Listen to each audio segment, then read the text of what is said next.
Hey guys, David here with a video about the Nintendo Wii U, and there is not a ton of stories I want to talk about in this particular video. There is a bunch of stuff you can check out on the blog if you want, because there is quite a lot of stuff in general, but I really just want to talk about pretty much two different stories. And the first story is that the first couple of reviews for Wii U games have been published by Games Master magazine, and the reviews themselves are for both Nintendo Land and New Super Mario Bros. U, and both of them are pretty well received. So as far as Nintendo Land is concerned, it's not really going to go down in history as like a classic Nintendo title. It is very well received, the reviewers did like it, but it is very much like an experience pretty much just for like the friends and the family, rather than for like a dedicated Nintendo hardcore gamer. That's my impersonation of a hardcore gamer. I don't know why. But if you're someone that's going to pick up the next Zelda game on the Wii U and play through the entire thing in like one sitting and that kind of stuff, Nintendo Land will probably be a bit too like lacking in complexity for you to really get into it in the same way you get into other Nintendo titles. But the magazine does recommend that if you have friends and family, and hopefully you do, then if you have those people and they come over and want to play the Wii U, Nintendo Land is sort of the perfect title. So it very much fills that role of like Wii Sports, and it sounds like it does it pretty well. It's not just like Nintendo's attempt to like recreate the magic of Wii Sports.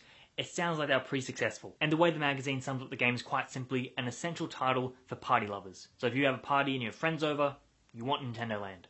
Simple. And then in terms of New Super Mario Bros. U, it's pretty much what you'd expect from it, in that people have been looking at the game and been going, it's kind of similar to what we've seen before, it doesn't really seem completely unique, and that's pretty much like the criticism that the magazine has.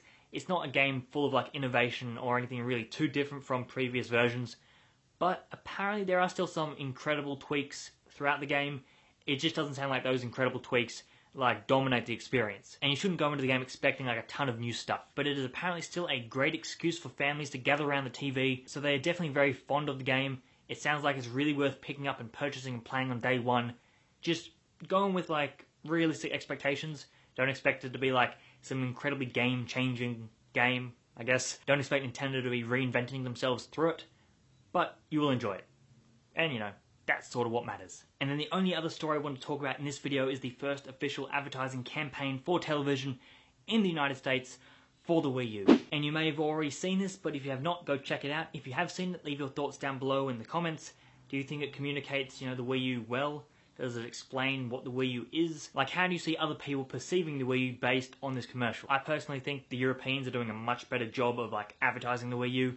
Some of their print advertising and commercials and that kind of stuff is actually pretty darn good, but maybe Nintendo of America knows what they're doing, so, fingers crossed that people get the concept and people actually pick it up, so we can share in the Wii U love with other people. But I guess that is all the Wii U news for now, as well as some other rambling stuff. So I guess for now, I will talk to you later.